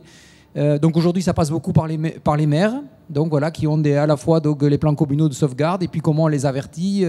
Parce que, alors comment est-ce que le système, il n'y a aucun secret là-dedans. Il y a de la prévision, mais il y a aussi tout simplement l'observation. Donc il y a ces radars météorologiques. Rien n'est parfait. Dans le cas de l'Aude de l'an dernier, il y avait le radar qui était du côté de Perpignan qui fonctionnait pas bien. Bon, voilà. Donc ça, c'est la réalité, je dirais. Donc heureusement, il y a beaucoup de redondance. Donc il y avait quand même beaucoup d'informations. Donc on peut regretter qu'on n'ait pas eu toute l'information qu'on aurait pu avoir, mais on en avait déjà beaucoup. Et donc voilà. Donc je pense qu'il y a quand même des choses qui fonctionnent. Et puis, mais après, le nombre d'acteurs. Finalement, je pense qu'on est tous acteurs de cette affaire à titre personnel. Donc, il ne faut pas que les gens se reposent non plus sur une structure qui va venir s'occuper de tout et sauver tout le monde. Donc ça, je pense que c'est une vision dont on peut rêver, mais qui ne fonctionne pas. On est tous acteurs et je pense qu'on a tous à agir. Donc le maire, ça s'est joué sur la prévention. Le maire, quand il a fait son PLU, je veux dire, donc aujourd'hui, moi je vois passer beaucoup de PLU, quand certaines activités que j'ai, je regrette, je vois encore passer sans arrêt, chaque fois que je vois, beaucoup de PLU où on construit une zone inondable. Moi, voilà. Moi aujourd'hui, ça me met dans une rage folle. Voilà. Donc, et en zone méditerranéenne. Et alors qu'en même temps, on voit les images à la télé, donc, et on est émus tous de voir donc les personnes qui sont inondées, qui ont tout perdu, et en même temps, à croire que ça n'a rien à voir, on peut mettre un PLU et on construit une zone inondable, et puis on dit, oh ben non, mais ça concernait le village d'à côté, moi je risque rien. Voilà. Donc tout ça, ça joue, donc je suis d'accord avec vous, il y a des progrès à faire dans tous les domaines, la prévision fine, à échéance de quelques heures, de quelques minutes peut-être, elle peut sauver sûrement les vies humaines, et il faut jouer là-dessus. Mais moi, je suis vraiment persuadé qu'il faut jouer sur tous les leviers et pas uniquement celui-là. Et donc, il faut donc être bien convaincu qu'on n'est pas en sécurité parce qu'on est dans sa voiture. Enfin, tout ça. Donc, je pense qu'il y a on a sûrement une communication qui est faite par les médias, la télé, qui nous donne l'impression que l'homme maîtrise complètement son environnement et que voilà. Et que donc, si tout est fait comme il faut, eh bien, il ne va rien se passer. On est à l'abri. Eh bien non, des crues, il y en a toujours eu et il y en aura toujours.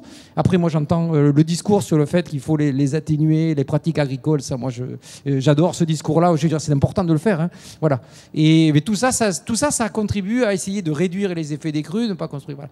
Donc voilà, pour moi, c'est vraiment un ensemble d'actions et voilà. Et donc, bien sûr, la météorologie est essentielle dans ce dispositif. Oui, j'ai un complément qui illustrera un petit peu le propos, qui reprendra ce que je disais tout à l'heure, sachant qu'il faut être extrêmement prudent et modeste sur la technique vis-à-vis du phénomène. Si on prend un exemple sur lequel j'ai travaillé il y a peu de temps, à un endroit donné, on prend 100 mm sur un sol très sec, bien réparti sur la journée, qui est une crue rare à cet endroit-là. Le sol est très sec, la végétation est sèche, donc pompe tout de suite. Il ne se passe rien. Les ruisseaux se mettent à couler légèrement, mais dans le fond. On reprend la même chose, on reprend 50 mm.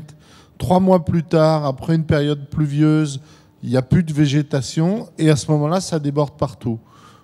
Ce que va avoir fait Météo France dans un cas, c'est de dire on prévoit 100 mm danger, donc faire une info positif qui à ce moment-là est complètement délétère.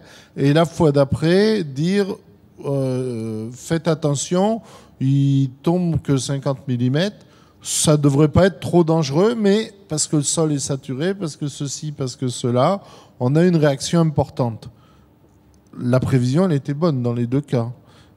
C'est la multiplication et la complexité des paramètres qui est en dessous qui fait qu'on génère un débit de crue ou pas. Et ça, on le modélisera certainement un jour, mais il y a une telle complexité de phénomènes que ce ne sera pas tout de suite. D'un bassin à l'autre, en 5 km de ruisseaux peuvent avoir des bassins versants géologiquement complètement différents qui vont réagir complètement différemment. Donc, même l'orientation de la pluie, la température des jours avant qui va modifier le niveau d'interception de la végétation, c'est tellement complexe, il ne faut pas se dire il y a une annonce, il n'y a pas d'annonce, il y a une annonce forte, il y a une annonce pas forte. Et réagir en fonction. Il y a une annonce à un moment donné qui dit « Soyez prudents ». J'aurais tendance à dire il faut sortir à la fenêtre et regarder ce qui se passe et rester prudent et rester à l'écoute de son environnement immédiat et avoir un comportement prudent. Voilà.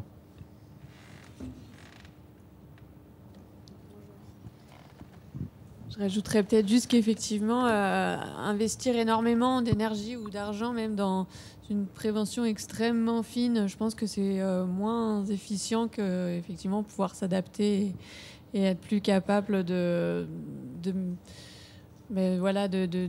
de récupérer un peu ce pouvoir aussi d'humain qu'on a, d'être capable de savoir nous-mêmes comment réagir et d'avoir cette intelligence aussi là de pouvoir s'adapter.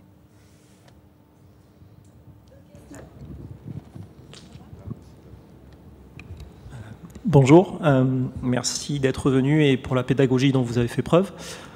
J'ai l'impression, après avoir écouté tous ces témoignages et toutes ces présentations, que l'enjeu derrière, la question qui revient souvent, c'est comment faire changer les mentalités avant que les gens ne soient confrontés à des crises majeures qui, dans le meilleur des cas, les laissent dans un état de grande fragilité. Tout à l'heure, Sabine parlait de l'Inde, et je pense qu'effectivement, là-dessus, on peut voir un peu la mentalité plutôt européenne qui est plus axée sur un traitement curatif, d'une mentalité plus asiatique, notamment au Japon, pour les épisodes de typhon, par exemple, où là, ils ont vraiment développé une culture de la prévention, ou même dans le choix des mots qu'on fait, on parle beaucoup de culture du risque. Et derrière ça, ça évoque l'idée qu'on fait tout le temps un rapport coût-bénéfice. Qu'est-ce que j'ai à perdre? Pourquoi ne parle-t-on pas de culture de la prévention ou culture de l'anticipation qui donnerait une autre image? Bon, après, je pars un peu peut-être dans des considérations philosophiques, mais je pense qu'aujourd'hui, c'est aussi important de se poser ces questions-là parce qu'elles sous-tendent nos comportements habituels, nos comportements de tous les jours.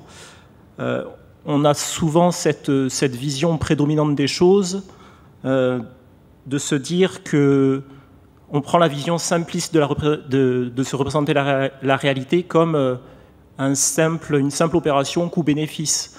Vous parliez tout à l'heure de la personne à Nice qui était allée prendre sa voiture dans un parking souterrain, c'est exactement ça. Je pense qu'aujourd'hui, on est un peu tous dans ce piège-là, c'est-à-dire qu'on se représente la réalité avant tout en chaussant nos lunettes de comptable.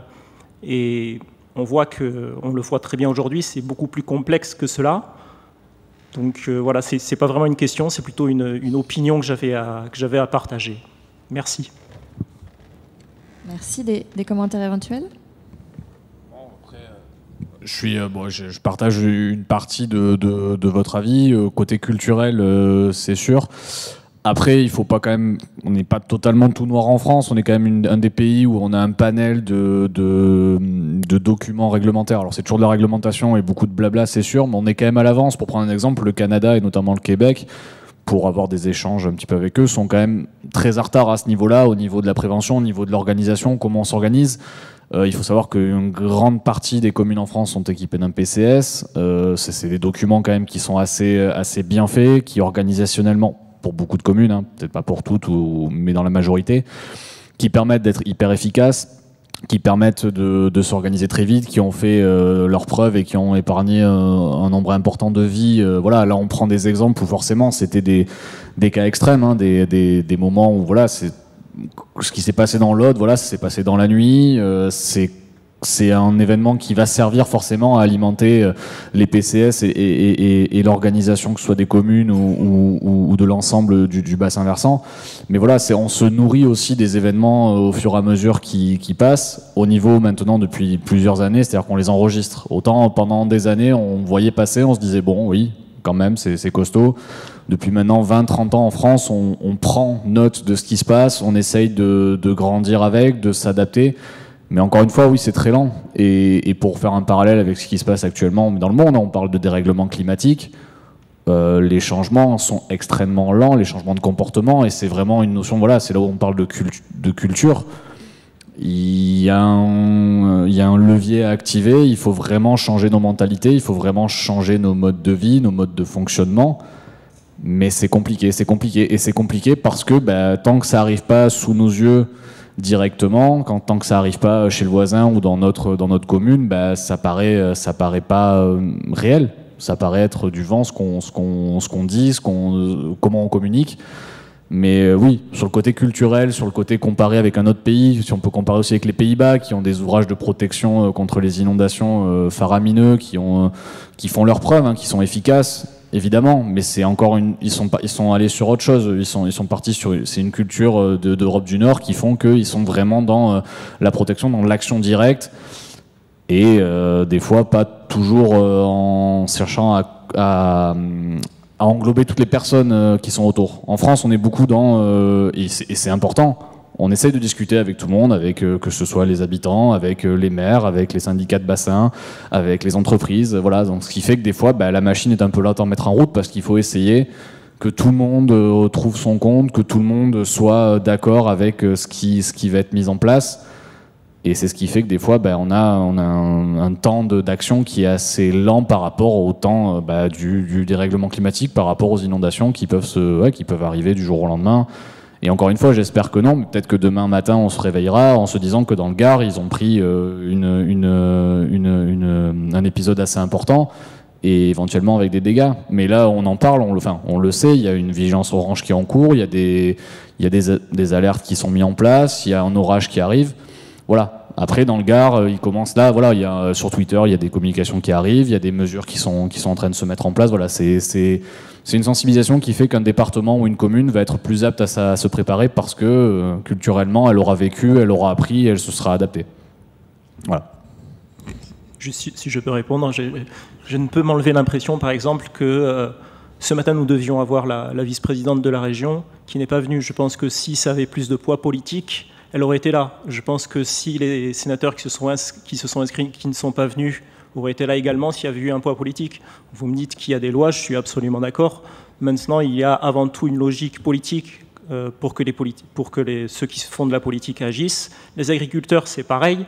C'est parce qu'il y a une baisse de la rentabilité de la parcelle qu'ils vont agir. Sinon, on l'a vu tout à l'heure avec Monsieur Mathurin, qui disait que il y avait des agriculteurs qui n'étaient pas du tout d'accord pour mettre des haies ou des choses comme ça.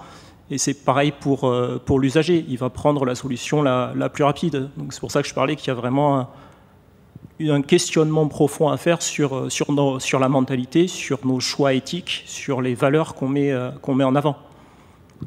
Merci. Merci. Une question là-haut. Oui, j'avais une question sur la gouvernance. Donc je vais rebondir sur vos propos, Monsieur Orgue.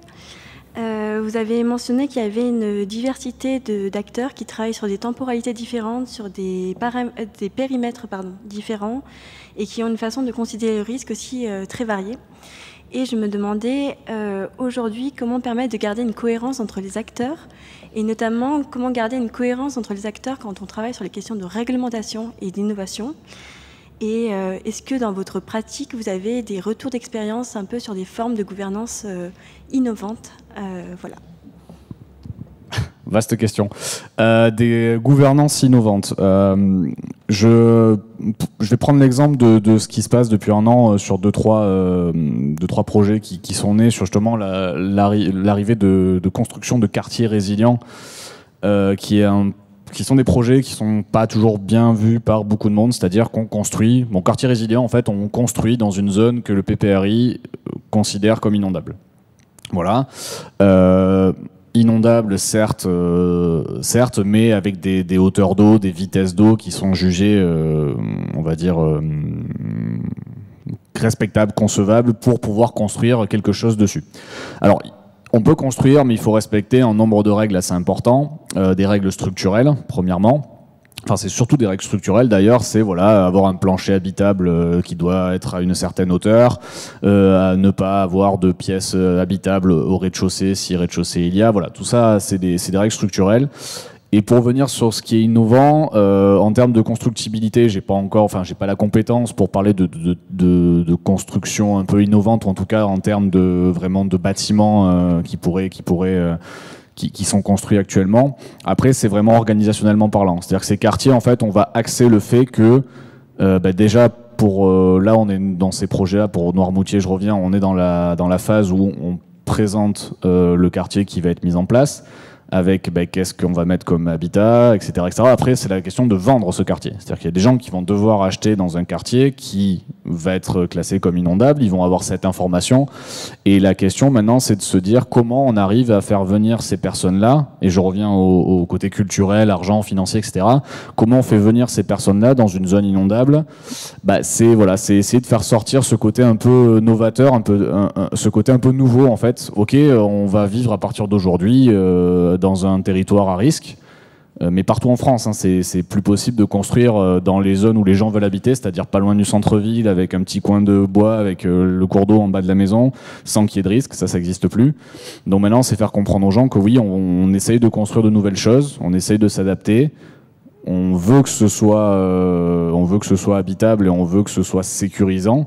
Donc du coup, voilà, c'est axé encore une fois sur cette culture. Donc après, pour le panel de tous les acteurs qu'on a autour de cette culture, de cette prévention du risque, de protection, c'est souvent ce qui est compliqué. C'est de s'y retrouver un peu là-dedans. Et même nous, en tant que bureau d'études, on a des fois différents interlocuteurs, que ce soit une DDTM, que ce soit une commune, que ce soit un habitant. Et les attentes et les objectifs sont pas du tout les mêmes.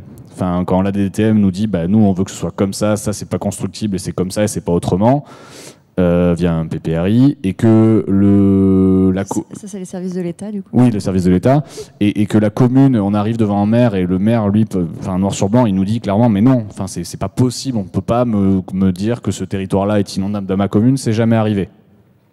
Voilà, oui, mais c'est souvent et c'est faire comprendre, c'est discuter que forcément toutes ces structures n'ont pas les mêmes objectifs.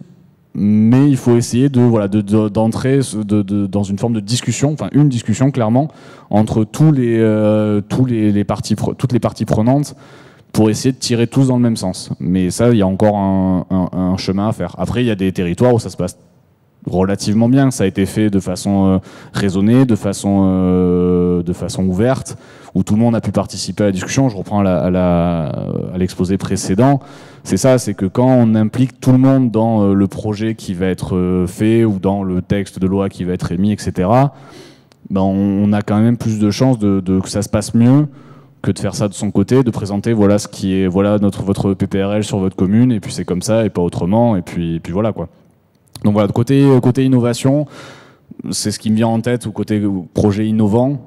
Après, je ne sais pas si d'autres personnes ont des exemples ou autres, mais voilà, moi c'est ce qui me vient en tête. Et après, c'est vrai qu'avec la multitude d'acteurs et la multitude de textes réglementaires qui englobent toute cette prévention et toute cette protection contre les inondations, des fois on s'y perd. Mais c'est aussi notre rôle. Alors moi, en tant que dans mon bureau d'études, avec les clients et avec tous les particuliers que je vois, mais voilà, c'est vraiment servir de relais et de faire preuve de pédagogie pour expliquer pourquoi c'est aussi compliqué, et que c'est nécessaire en quelque sorte. Et en même temps, c'est pas non plus fait que pour embêter les gens. Et il y a une notion vraiment de service, de service à la personne pour leur protection. Je sais pas si j'ai répondu exactement à la question, mais. Ah, de quoi? J'ai pas. C'était tout à l'heure. D'accord. Des commentaires par rapport à ça? Alors on va prendre une autre question, Monsieur Rivière. Oui, donc alors deux questions en fait. Une question pour Monsieur Soubérou, voilà. Et puis une question pour Monsieur Dupuis. Alors, la question pour Monsieur Doubérou fait suite à une allusion de Madame Versingère ce matin sur les épisodes de submersion marine. Donc, est-ce que vous pourriez nous en dire un peu plus sur le sujet? Parce que, vu de loin, la Méditerranée n'a pratiquement pas de marée, donc dans quel cas ça peut se produire? Et puis, complément à cette question, je voulais évoquer le delta du Rhône, qui est juste à côté de la région Occitanie. J'entends dire des risques de submersion à terme, à 20 ans, de cette région-là. Qu'en est-il selon vous? Donc ça, c'était la question pour vous. Et la question pour Monsieur Dupuis, c'était de nous rappeler le bilan des victimes et le bilan notamment financier de la catastrophe que vous avez évoquée. Oui, donc le sujet des submersions marines. Donc, moi, je n'ai pas pu être là ce matin, mais effectivement, donc, je pense qu'on a un sujet très difficile devant nous et qu'on a peut-être à peine commencé à aborder. Enfin, par rapport à cette élévation du niveau de la mer et donc les derniers rapports du GIEC qui a été publié cet automne, donc, est plus pessimiste encore que ce qu'il était précédemment. Donc on va sur le plus probable est d'avoir une élévation de l'ordre de 60 cm d'ici 2100. Voilà. Et cette élévation-là, donc évidemment, on peut le voir comme quelque chose de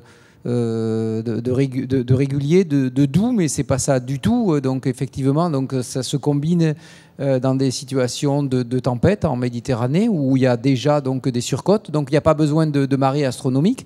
Donc il y a d'autres mécanismes qui fonctionnent dans les zones méditerranéennes, donc qui sont liés donc à des dépressions, à la fois donc du fait de la dépression donc qui provoque une élévation du niveau de la mer, et également donc le vent marin qui donc pousse la mer à la côte et qui provoque lui aussi donc une élévation du niveau. Plus sans parler de ce qui se passe donc souvent donc à l'exutoire des fleuves côtiers, donc qui vont eux-mêmes ne pas pouvoir s'écouler sur des niveaux marins qui sont beaucoup plus hauts que d'habitude et qui donc sur ce vont inonder largement les zones littorales.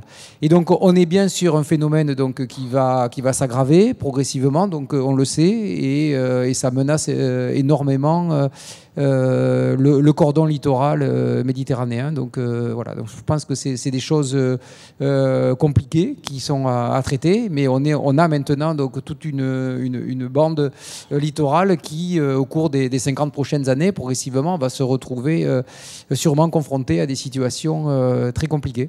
Voilà, donc je sais pas si c'était Et après, donc, il y a des enjeux. Donc, on commence à envisager. Donc, la voie SNCF donc, entre Montpellier et Narbonne a été touchée lors des événements du mois d'octobre dernier, fin octobre, en sachant que l'on sait très bien que cette voie ferrée, elle est quelque part condamnée, on peut dire, donc au-delà pour la seconde moitié du XXIe siècle, parce qu'elle est susceptible d'être inondée plusieurs fois, et donc on ne peut pas faire d'investissement sur cette voie qui va se retrouver donc, voilà, donc dans une zone régulièrement inondable, donc, telle que c'est projeté à la fin du XXIe siècle.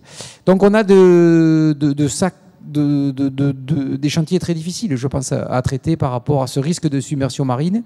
Et c'est des chantiers devant nous, on va dire, hein, parce que cette élévation du niveau de la mer, en plus, elle va se faire un petit peu quelles que soient les mesures que l'on pourra prendre pour essayer de limiter nos émissions de gaz à effet de serre. Donc ça, c'est un petit peu là un côté inéluctable et sûrement très compliqué.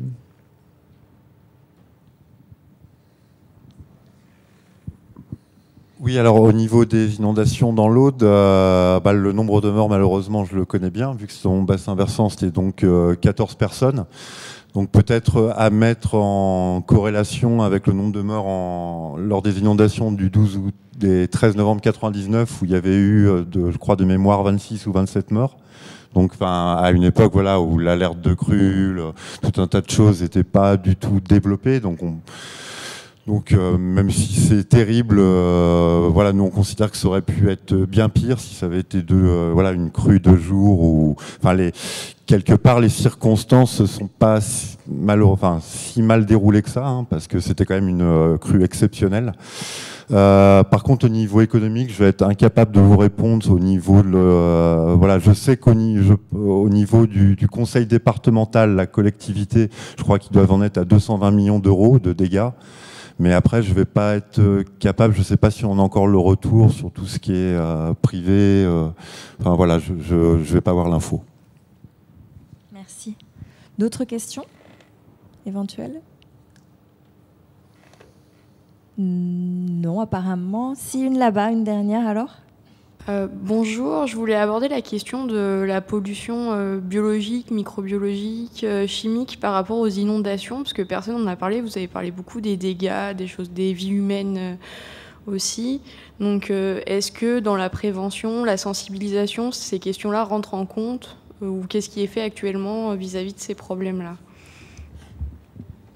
Juste avant de passer la parole, bon, nous, malheureusement, c'est un sujet qu'on connaît bien dans mon bassin versant, parce que voilà, dans mon bassin versant, il y avait la plus grosse mine d'or d'Europe, la mine d'or de Salsigne.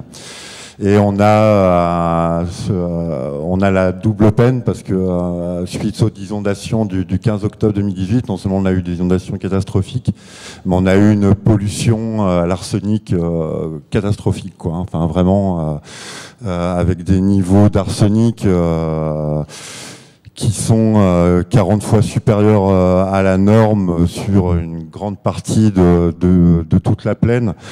De l'arsenic, mais aussi énormément de métaux lourds, du cadmium, du bismuth, tout ce qui a pu être utilisé dans l'industrie de la mine, et voilà.